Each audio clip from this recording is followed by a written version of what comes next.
Okay, so we do have a I know they're doing the play reading soldier tag, yeah. and then Something. they just did Barrymore, Yeah. and it's gonna be done. Yeah. So maybe that's the pipeline.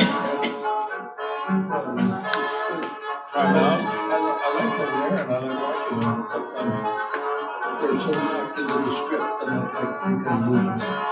So I like to see their eyes and see what's going on. With Annie? What's that? Annie McLaughlin? She's thinking about it, she's got other things on her mind, so. I said, well, make a decision, we'll get another one, and we'll get somebody else if you can't do it. But, Did you hear her? Who else but Annie could do it? I just get somebody who can do a Welsh accent with a Liverpool accent. And English, isn't there London, England?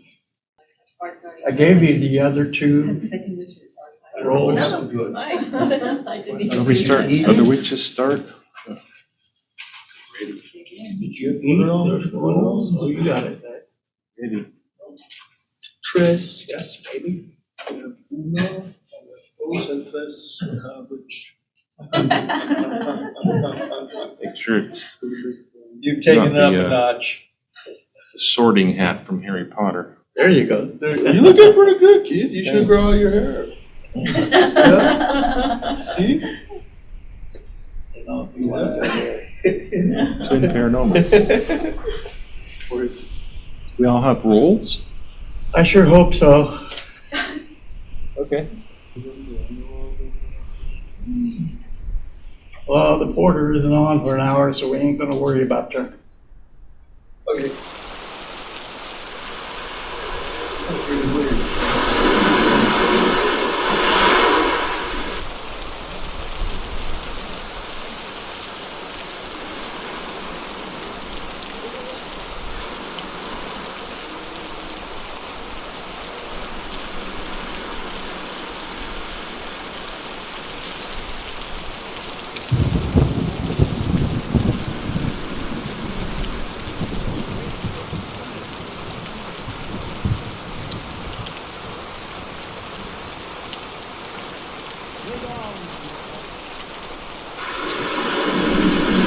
When shall we three meet again?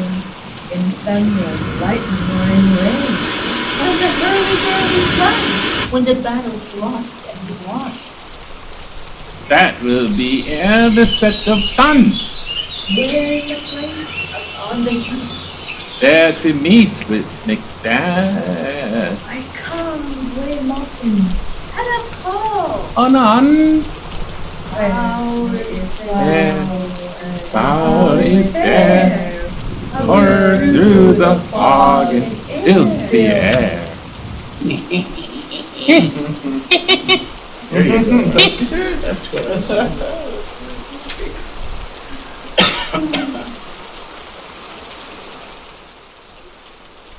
Scene 2, again.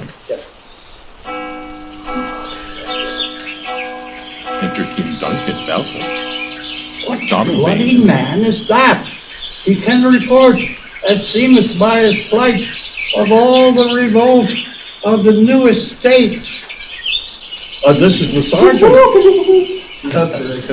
This is the sergeant who, like a good and hardy soldier, fought against my captivity.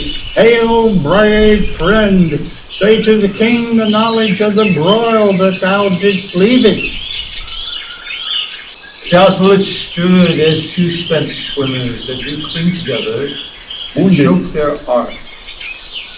The merciless MacDonald, worthy to be a rebel, for to that the multiplying villainies of nature swarm upon him from the western isles. Of kerns and gallows glasses is supplied. Fortune on his damned quarrel smiling, showed like a rebel's core, but all too weak. Brave Macbeth, well, he deserves that name, disdaining fortune with his brandished steel, which smoked with bloody execution like valor's minion carved out his passage till he faced the slave, which ne'er shook hands, not bade farewell to him, till he unseamed him from the nave to chaps, fixed his head upon our battlement.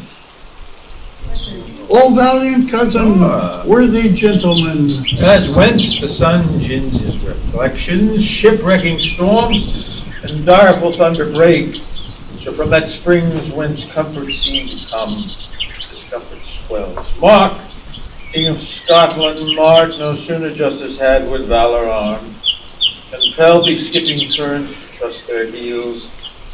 The Norwegian lord, surveying vantage with furbished arms and new supplies of men, began a fresh assault. dismayed not this, our captain, Captain Macbeth and Banquo. Yes, as sparrows, eagles, or the hare, the lion. If I say sooth, I must report they were as cannons overcharged with double casts. So they doubly redoubled strokes upon the foe, except they meant to bathe in reeking wounds, or memorize another Golgotha, I cannot tell, but I'm faint, my gashes cry for help. So well thy words become thee as thy wounds, they smack of horror both. Go, get him surgeons. Who comes here? The worthy Thane of Ross. What haste through his eyes? Why should he look that seems to speak things strange? God save the king! Whence camest thou, worthy Thane? Whereas the Norwegian banners flood the sky, and for our people cold, Norway himself with terrible numbers, assisted by the most disloyal traitors, the Thano coward began a dismal conflict till the Bologna's French grim lapped in proof, confront him with self-compassion, point against point, rebellious arm against arm, curbing his lavish spirit, and to conclude, victory fell on us. Great happiness! We know the Norway's king craves compassion, nor would we disdain him burial of his men, till he dispersed at St. Colm's and $10,000 to our general use. No more than Thane and Cotter that shall deceive our bosom interest. Go, pronounce his present death, and with his former title, greet Macbeth. All see done. Done what he hath lost, noble Macbeth hath won. Scene 3, the Heath. Where hast thou been, sister? Killing swine. Sister, where thou? A sailor's wife and chestnuts in her lap, and munch it. Give me, quoth I, anointed there is rich, the one that moaning cries. Our husbands too also gone, masters owed a title, but in a sea. I will titter sing, and like a wreck without a tail, I'll do. I'll give thee wind, thou art kind. And I another. I myself have all the other, and the devil. All the quarters in the gate. I does shipman's corn. I will drain him dry as hay. Which shall I day hang upon his penthouse bed. Shall live on that very 7 nights, 9 times 9, shall he dwindle, heap and find. No his wife and yet it shall be suffice. Look what I have. Show me. Here I have a pilot's thumb. That's all for it didn't come. A drum, Macbeth, stop, come. Now we're sisters Sisters, hand in hand, Coasters of the sea and land, us who go about and about, rice to dine, rice to dine. and rise again to make up nine. Charms wound. You need your bowl of blood that's over on. So foul and fair a day I have not seen. How far is to forest? What are these? So withered, so wild in their attire, that look not like inhabitants of earth, and yet are honest. Live you, or are you that man may question? You may to understand, and seem at once her choppy finger laying upon her skinny lips. You should be women, and yet your beards forbid me to interpret that you are so. Speak if you can, what are you? All hail Macbeth, hail to thee, Thane of Glamis. All hail Macbeth, hail to thee, Thane of Cawdor. Ah, hail Macbeth, that shalt be king hereafter. Good sir, why do you start and seem to fear things that do sound so fair? In the name of truth, are thee fantastical, or that indeed which outwardly you show? My noble partner you greet with present grace, and great prediction of noble having and of royal hope, that he seems rapt withal. To me you speak not. If you can look into the seeds of time and say which grain will grow and which will not, speak then to me. Why, who neither beg nor fear your favors nor your hate. Hail, Hail! Hail! Oh, lesser than Macbeth and greater. Not so happy, yet much happier. Just a minute. Thou shalt get kings, though thou shalt be none. So all hail Macbeth and Banquo. Banquo and Macbeth, all hail. Stay, you imperfect speakers, tell me more. By Sinel's death I know I am Thane of Glamis, but how of Cawdor? The Thane of Cawdor lives. A prosperous gentleman, to be king stands not within the prospect of belief. No more than to be Cawdor. Say from whence you owe this strange intelligence, or why upon this blasted heath you stop our way with such prophetic greeting. Speak, I charge you. excuse me, Banquo? disrobing here. This Banquo's getting naked. The earth hath bubbles as the water has, and these are of them. Whether they are vanished? Into the air, and what seemed corporal melted as breath into the wind, would they had stayed. Were such things here as we do speak about, or we have eaten on the insane root that takes the reason prisoner, Your children shall be kings.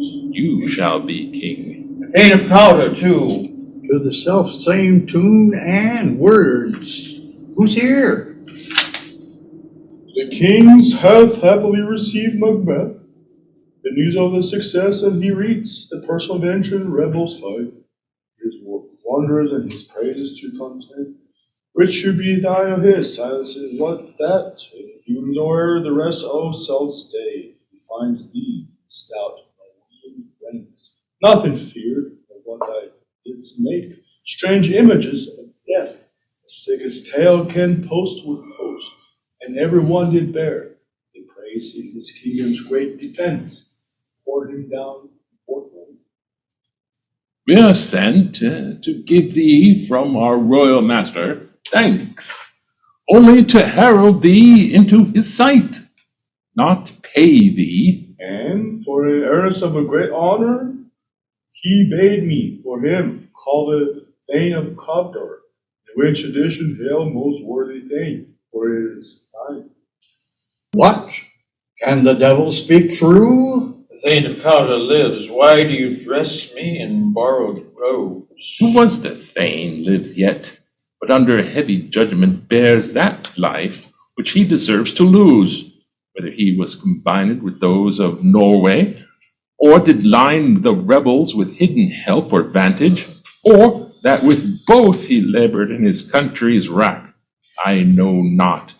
But treasonous capital, confessed and proved, have overthrown him. Innocent Thane. The greatest is behind. Thank you for your pains. Do you not hope your children shall be kings?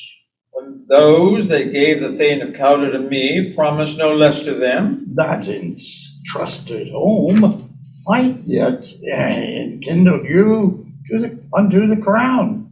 Besides the Thane of Cawdor, but 'tis strange, and oftentimes to win us to our harm, the instruments of darkness tell us truths.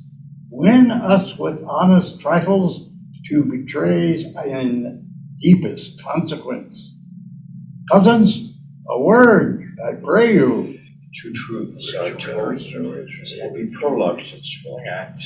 The imperial theme. I thank you, gentlemen. This supernatural soliciting cannot be ill, cannot be good.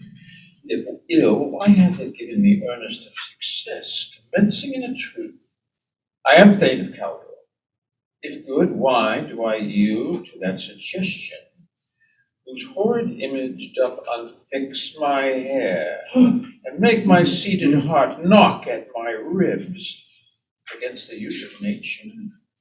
Present fears are less than horrible imaginings. My thoughts, whose murder yet is but fantastical, shake so my single stated man that functions and is smothered in surmise, and nothing is but what is not. Look how our partners wrapped. If chance be king, why chance may crown me. Without my stir, New honors come upon him like our strange garments. Cleave not to their mold, but have the aid of use. come what comes may. Time and the hour runs through the roughest day. Worthy MacBeth, we stay upon your leisure. Give me your favor. My dull brain was wrought with things forgotten. Kind gentlemen, your pains are registered where every day I turn the leaf to read them. Let us toward the king. Think upon what has chanced, and at more time the interim hath waited. Let us speak our free hearts each to each other. Very gladly. Till then enough. Yes, Come, friend. yes. Scene 4, 4S, a room in the palace. Duncan, Malcolm, Nolan, Bain, Lennox. Is the execution done to Cawdor, or not those in commission yet returned? My liege, they are not yet come back, but I have spoke with one that saw him die, who did report that very frankly he confesses his treasons, implored your highness's pardon, and set forth a deep repentance. Nothing in his life became him like the leaving of it. Yeah. Died as one that had been studied in his death, to throw away the dearest thing he owed, as 'twere a careless trifle. There's no art to find that the mind's construction in the face. He was a gentleman on whom I built an absolute trust. Oh, worthiest cousin, the sin of my ingratitude even now was heavy on me. Thou art so far before, the swiftest wing of recompense is slow to overtake thee. Wouldst thou hadst less deserved than the proportion both of thanks and payment, might have been mine. Only I have left to say, more is thy due than more than all can pay. The service and the loyalty I owe, in doing it, pay itself. Your Highness's part is to receive our duties, and our duties are to your throne and state, children and servants, which do but what they should by doing everything safe toward your love and honor. Welcome hither.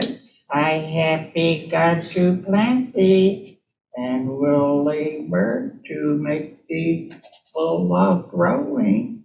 Noble Banquo, thou hast no less deserved, nor less be known, no less to have done so. Let me enfold thee and hold thee to my heart. Oh, there, if I grow, the harvest is in your own.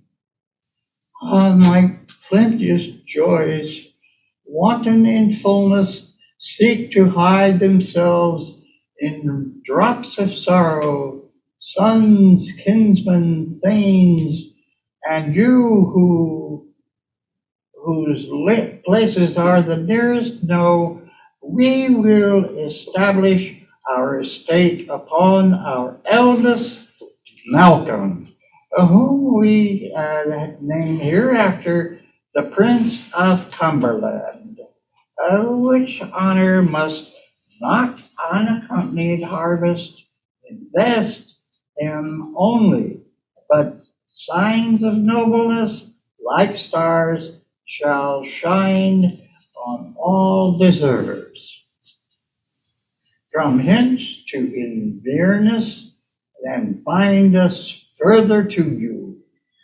The rest is labor, which is not used for you. I'll be myself the harbinger, and make joyful the hearing of my wife with your approach. So humbly take my leave. My worthy Cawdor. The Prince of Cumberland. That is a step on which I must fall down, or else or leap. For in my way it lies. Stars, hide your fires, but not light see my black and deep desires. The eye wink at the hand, yet let that be, which the eye fears when it is done to see. True, worthy Banquo, he is full of soul valiant, and in his commendations I am fed. It is a banquet to me. Let's after him, and whose care is gone before, to bid us welcome. It is a fearless kinsman. Scene 5. Inverness, a room in Macbeth's castle. They met me in the day of success, and I have learned by the perfect's report that they have more in them than mortal knowledge. When I burned in desire to question them further, they made themselves air, into which they vanished. Whilst I stood wrapped in the wonder of it, came masses from the king, and all hailed me, Thane of Cawdor, by which title before those weird sisters saluted me, and referred me to the coming on of time. With hail, king thou shalt be. This have I thought good to deliver thee, my dearest partner of greatness, that thou mightest not lose the dues of rejoicing, by being ignorant of what greatness is promised thee. Lay it to thy heart, and farewell. Gladness thou art, harder, and shall be what thou art promised. Yet do I fear thy nature. It is too full of the milk of human kindness. To catch the nearest way, thou wouldst be great, and art not without ambition, but without the illness should attend it. What thou wouldst highly, that wouldst be holily, wouldst not play false, and yet wouldst wrongly win. Thou'st have great Glamis, that which cries, thou must do, if thou have it, and that which rather thou dost fear to do, than wishes should be undone. Hie thee hither, that I may pour my spirits in thine ear, and chastise with the valor of my tongue all that impedes thee from the golden round, which fate and metaphysical aid doth seem to have thee crowned upon. What is your tidings? The king is coming here tonight. Thou art mad to say it. Is not thy master with him?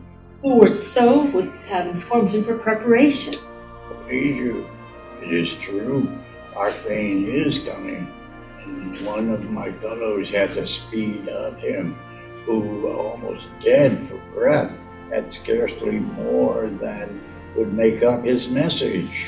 Give him tending. He brings great news. All right. The raven himself is hoarse, that croaks the fatal entrance of Duncan under my battlements. Come, you spirits, that tend on mortal thoughts, unsex me here, and fill me from the crown to the toe, top full of direst cruelty. Make thick my blood, stop up the access and passage to remorse, that no compunctious visitings of nature shall shake my fell purpose, nor keep peace between the effect and it.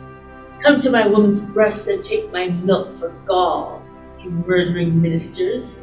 Wherever in your sightless substances you wait on nature's mischief, come, thick night, and pall thee in the dunnest smoke of hell, that my keen knife shall see not the wound it makes, nor having peeped through the blanket of the dark, to cry, hold, hold! Great Gladys, worthy Carter, greater than both by all hail hereafter, thy letters have transported me beyond this ignorant present, and I feel now the future in an instant. My dearest love, Duncan comes here tonight. And when goes hence? Tomorrow, as he proposes. Oh, never shall sun that morrow see. Your face, my thane, is as a book where men may read strange matters. To beguile the time, look like the time.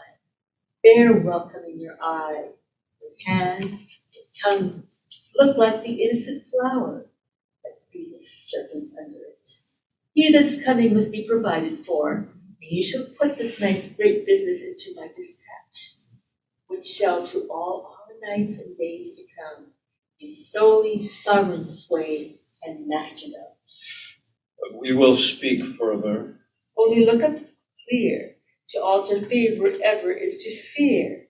Leave all the rest to me. In 6, the same. Before the castle, hot poison torches. Enter Duncan, MacDonald, Donald Dane, Banquo, Lennox, Macduff, Ross, Angus, and attendants. And bagpipes.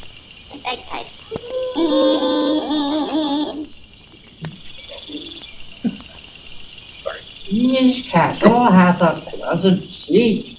The air nimbly and sweetly recommends itself unto our gentle senses. All this guest of summer, this temple haunting martlet, doth approve, and by his beloved missionary, mansionary, that the heavier breath smells wooingly here.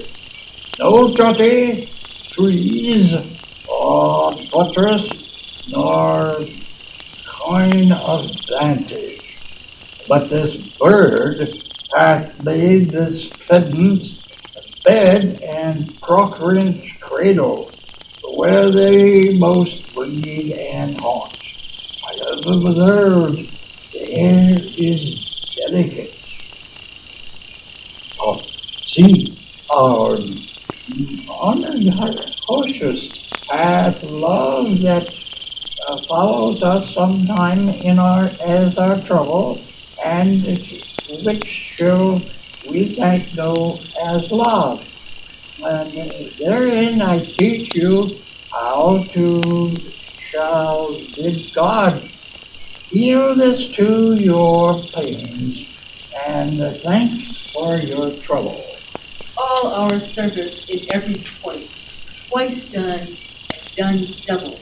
We're poor in single business to contend against those honors deep and broad wherewith your majesty lows our house for those of old, and the late dignities heaped up to them.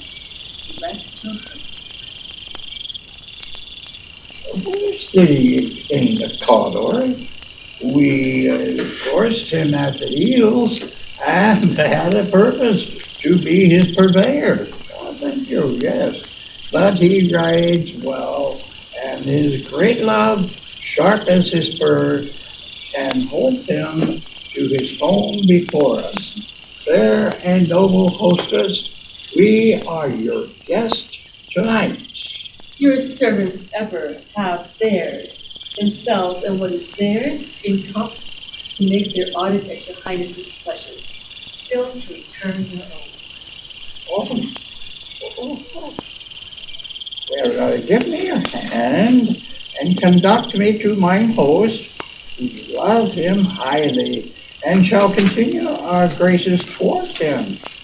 By your leave, hostess. Excellent. Scene 7. Hot boys and torches enter and pass over the stage. The sewer and the divers servants and dishes in service. Then enter MacBeth. If it were done when 'tis done, then 'twere well, it were done quickly. The assassination could trammel up the consequences and catch with his surcease success, that but this blow might be the be-all and the end-all here. But here upon this bank and shoal of time will jump the life to come. But in these cases we still have judgment here, if we but teach bloody instructions, which being taught return to plague the inventor. This even-handed justice commends the ingredients of our poison chalice to our own lips. These here in double trust, first as I am a kinsman and a subject, strong both against the deed, then as his host, who should be against his murderer, shut the door. I bear the knife myself. Besides, this Duncan hath borne his faculties so weak, hath been so clear in his great office, that his virtues will plead like angels trumpet-tongued against the deep damnation of his taking off. Pity, like a naked newborn babe striding the blast, or heaven's cherubim hosed upon the sightless couriers of the air, shall blow the horrid deed in every eye. The tears shall drown the wind. I have no spur to pick the sides of my intent, but only vaulting ambition, which o'erleaps itself, falls on the other. Oh no! What news? He has almost supped. Why have you left the chamber? Has he asked from me? No, you're not. He has. We will proceed no further in this business. He has honored me of late. I have bought golden opinions from all sorts of people, which would be worn now in their newest gloss, not cast aside so soon. Was the hope drunk, wherein you dressed yourself? Hath it slept since, and wakes it now to look so green and pale, and what it did so freely? From this time such I account thy love. Art thou afeared to be the same in thine own act and valor as thou art in desire? Wouldst thou have that which thou esteemest the ornament of life, and live a coward in thine own esteem, letting I dare not wait upon I would, like the poor cat in the adage? Prithee, peace. I dare do all that may become a man. Who dares do more is none. What beast was it then that made you break this enterprise to me? When you durst do it, then you were a man. And to be more than what you were, you would be so much more than that. Nor time nor place did then adhere, and yet you would make both. They have made themselves, and that their fitness now does unmake you. I have given suck, and know how tender 'tis to love the babe that milks me. I would, while it was smiling in my face, have plucked my nipple from his boneless gums and dashed the brains out, had I so sworn as you have done to this. If we should fail. We fail, but screw your courage to the sticky place, and will not fail. The Duncan is asleep, Whereto the rather shall his day's hard journey soundly invite him. His two chamberlains will I with wine and winsel, so convinced that memory, the warder of the brain, shall be a few, and the receipt of reason, and then back home. But in swinish sleep, that trenchant nature's lie, isn't that death? What cannot you and I perform upon the unguarded Duncan? What not put upon his spongy officers, who shall bear the guilt of our great well? Bring forth men, children only, for thy undaunted metal shall compose nothing but males. Will it not be received? I dreamt last night of the three weird sisters. Will it not be received when we have marked with blood those sleepy two of his own chamber and use their very daggers that they have done? Yeah. Who dares receive it other, as we shall make our proofs and clamor roar upon his death? I am settled. Bend up each corporal agent to this terrible feat. Away, and mock the time with fairest show. False face must hide what the false heart doth know. Act 2, Scene 1. The same, court within the castle. Enter Banquo and Fleance with a torch before them. How goes the night, boy? The moon is down, I have not heard the clock. And she goes down at 12. I take it 'tis later, sir. Oh, take my sword. There's husbandry in heaven. Their candles are all out. Take thee that too. Heaven's summons lie like lead upon me, and yet I would not sleep. Merciful powers, restrain in me the cursed thoughts that nature gives way to the repose. In my sword. Who's there? A friend. What, sir? Not yet at rest? The king's abed, and he hath been in unusual pleasure, and sent forth great largesse to your offices. Ah, this diamond he greets your wife withal, by the name of most kind hostess, and shut up the measureless content. Being unprepared, our will became the servant to defect, which else should free have wrought. All's well. I dreamt last night of the three weird sisters. To you they have shown some truth. I think not of them.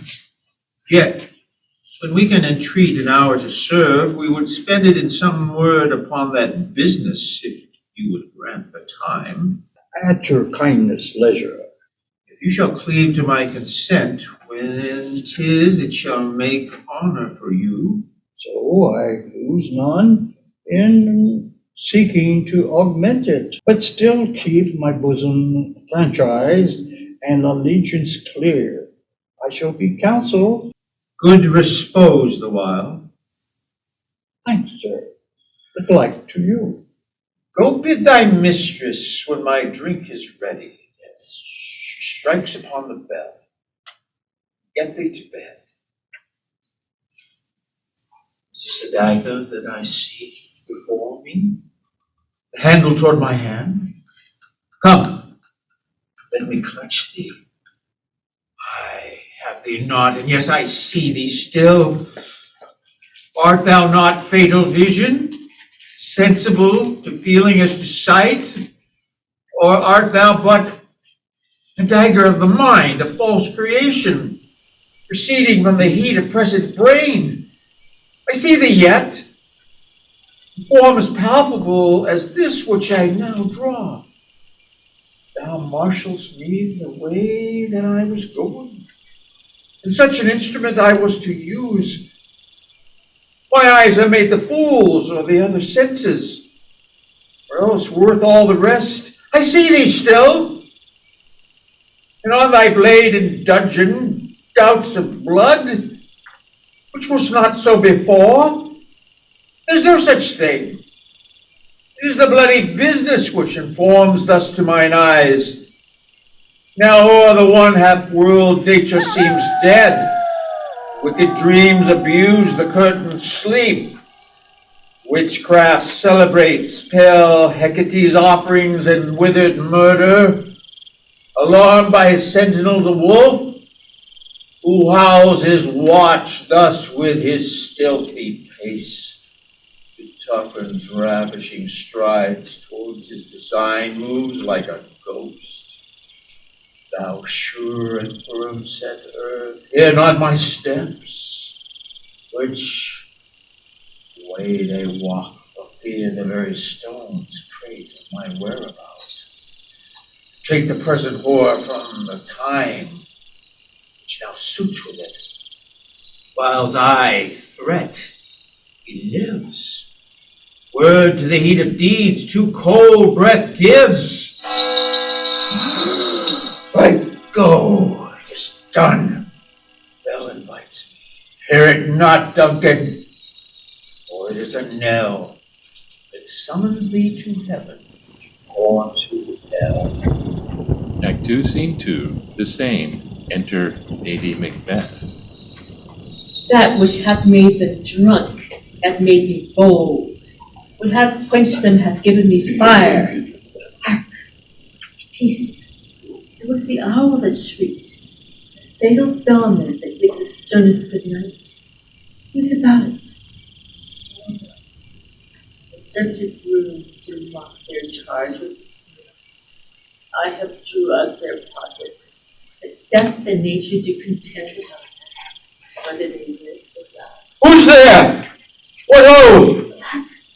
I'm afraid they have awakened. 'Tis not done. The attempt and not the deed confounds us. I laid their daggers ready. He could not miss 'em. Had he not resembled my father as he slept, I had done it. My husband. I have done the deed. Didst thou not hear a noise? I heard the owl scream and the crickets cry. Did not you speak? When? Now. As I descended? I. Hark! Who lies in the second chamber? Donovan. Oh, this is a sorry sight. A foolish thought to say sorry sight. There's one did laugh and sleep, and one cried murder. That they did wake each other, I stood and heard them. But they did say their prayers, and address them again to sleep. There are two lodged together. One cried, God bless us, and amen. The other, as they had seen me with these hangman's hands listening their fears, I could not say amen when they did say God bless us. Consider it not so deeply.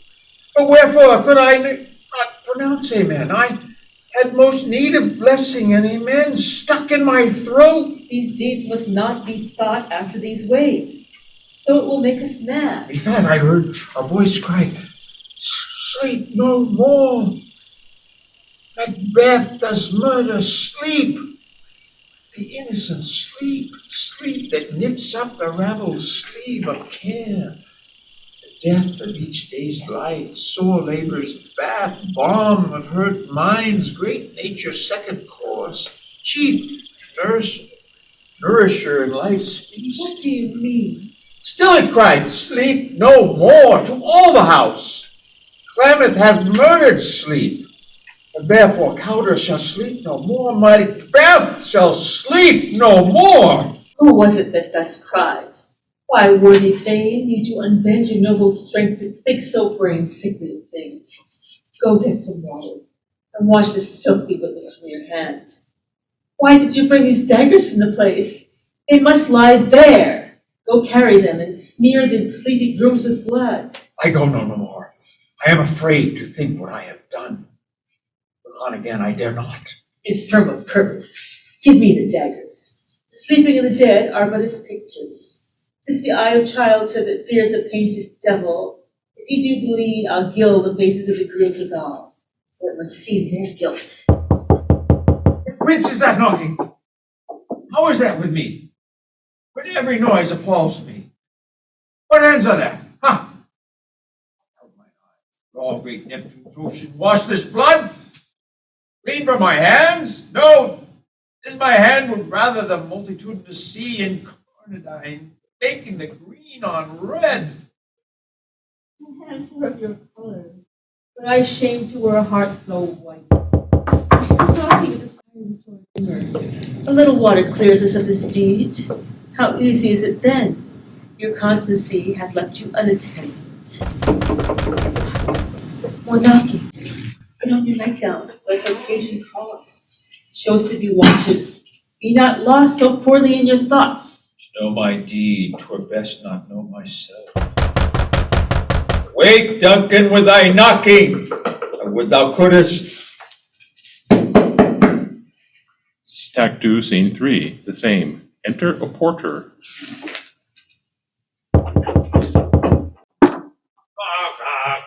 Who's there in the name of Beelzebub?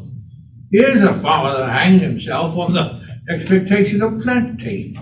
Come in time. I have napkins enough to do about you. Here you'll sweat for it. Knock, knock, knock. Who's there in the other devil's name? Faith, he's an equivocator that can swear in both scales against either scale, who committed treason enough for God's sake, yet could not equivocate to heaven. Oh, come in, equivocator. Oh, knock, knock, knock. Who's there? Faith, here's an English tailor come forth hither for stealing out a French house. Come in, tailor. Hear me roast your goose. Knock, knock, knock, knock, knock. Never quiet. What are you? But this place is too old for help.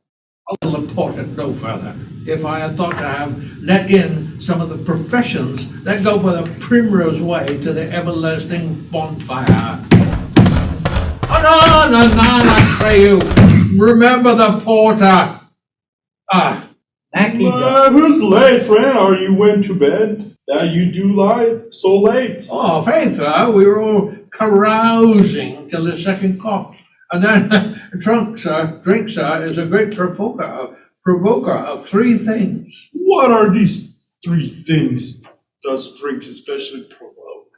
Oh, marry, sir, nose pain, and sleep, and urine. That's right, sir. It provokes and unprovokes. It provokes a desire, but it takes away the performance. Therefore, much drink may be said to be an equivocator with lechery.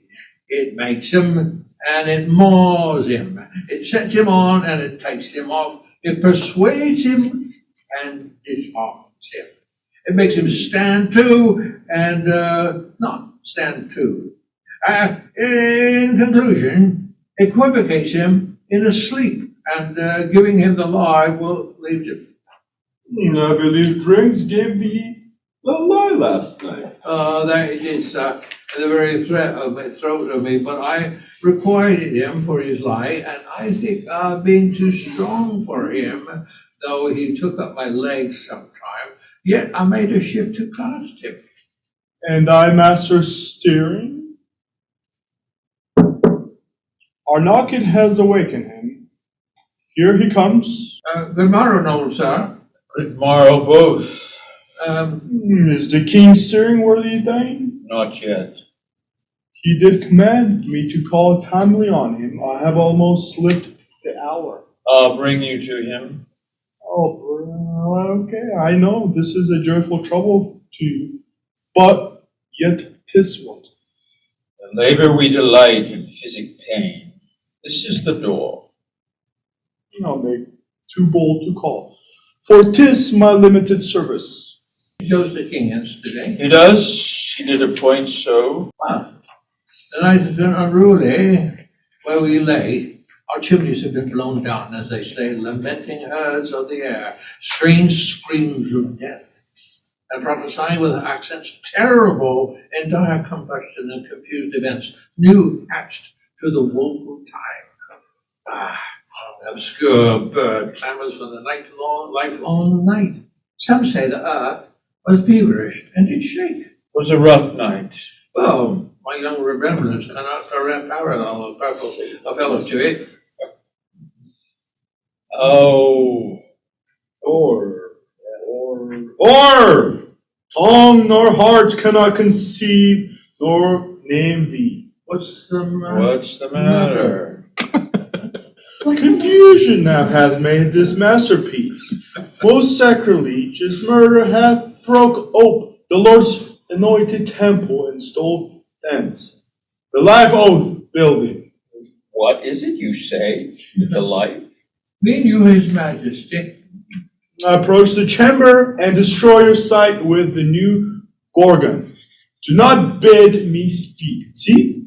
And then speak yourself. Awake, awake! Awake. Ring the alarm bells, murder and treason. Bank, Daldebone, Malcolm, awake! Shake off this dawny sleep, death counterfeit, and look at the death itself. Up, up, and see the great damn's image. Malcolm, Bank, as from the graves rise up, and walk like sprites to countertense this horror. Ring the bell. Ding, ding, ding, ding. Dong. What's the business that such a hideous trumpet calls to parley the sleepers of the house? Speak, speak. Oh, gentle lady, 'tis not for you to hear in what I can speak. The repetition in the woman's ear would murder as it fell. Oh, Banco, our royal master's murdered! Alas, what, in our house? Go into the bedroom and see for yourself. Too cruel anywhere. Dear Duff, I prithee contradict thyself, and say it is not so. Had I but died an hour before this chance, I had lived a blessed time. For from this instant there's nothing serious in morality. All is but toys. Renown and grace is dead. The wine of life is drawn, and the mere lees is left as fall to bag. What is it amiss? You are. You do not know it. Spring, the head, the fountain of your blood is stopped. The very source of it is stopped. No. Your royal father's murdered! Oh, by whom? Well, those of his chamber, as it seems, have done it. Their hands and their faces are all badged with blood. So were their daggers, which unswiped we found upon their pillows. They stared and were distracted. No man's life was to be treated with them. Oh, yet I do repent me of my food. Where did you do so? Did you go? Who can be wise? Who can be wise, amazed, tempered, and furious, loyal and neutral in a moment? No man. The expedition of my violent love outrun the pauser's reason. Here lie Duncan, his silver skin laced with his golden blood. His gash stabs look like a breach in nature.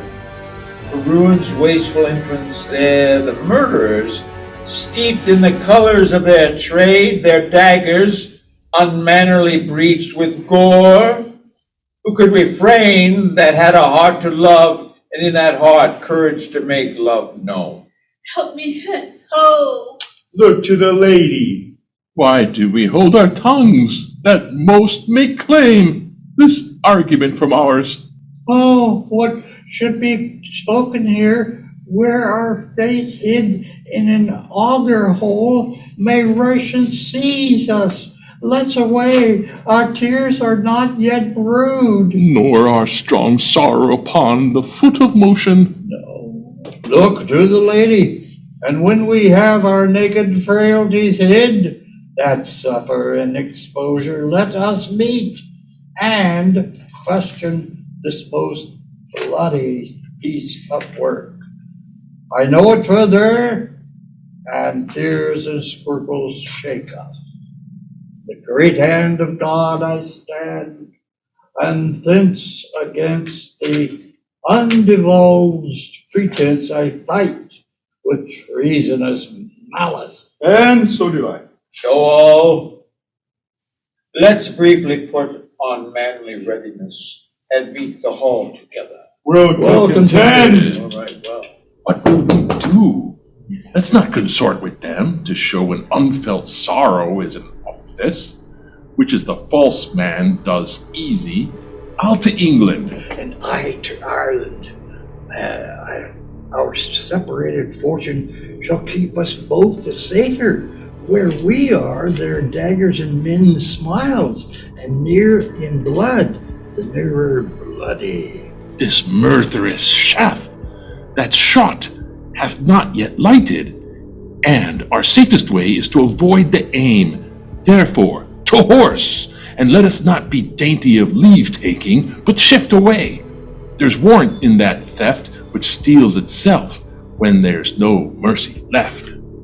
Act 2, Scene 4. Without the castle, enter Ross and an old man. It's restored, I remembered well, with the volume of which time I have seen hours dreadful and things strange, but this sore night hath trifled former knowings. Ah, good Father, thou seest the heaven, trouble with the man's act, thread his bloody stage by the thick cloftest day, and yet dark night strangle the traveling lump. Is night predominant, or the day's shame? Darkness does the face of earth entomb. When living light should kiss it, 'Tis unnatural, even like the deed that's done. On Tuesday last, a falcon, towering in her pride of place, was by a mousing owl hawked at and killed. and Duncan's horses? A thing most strange and absurd? Beauteous, swift, the minions of the race, turned wild in nature, broke their stalls, flung out, contending against obedience, as they would have made war with mankind. They said they ate each other. They did so, truth, amazement of mine eyes. Thou looked upon it. Here comes a old MacBeth. How goes the world, sir, now? Why, see not, you not? 'Tis knowed you did this more than bloody deed. There's the MacBeth has slain. Alas, the day. What good could they pretend? They were burned.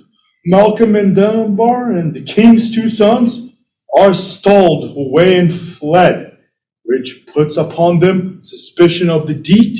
Against nature's still thriftless ambition, that will raven up his own life's means.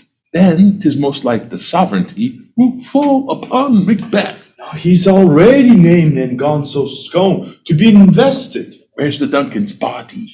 Care to Calmill kill, the sacred storehouse of his process, and guardians of their bones.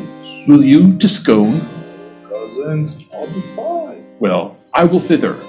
Well, may you see things well done there. Adieu. These are our robes, sit easier than anew. Farewell, father. Good things. Oh, good business, and go with you, and with those that would make good of bad, friends of foes, and let's take a break. Act 3, a break.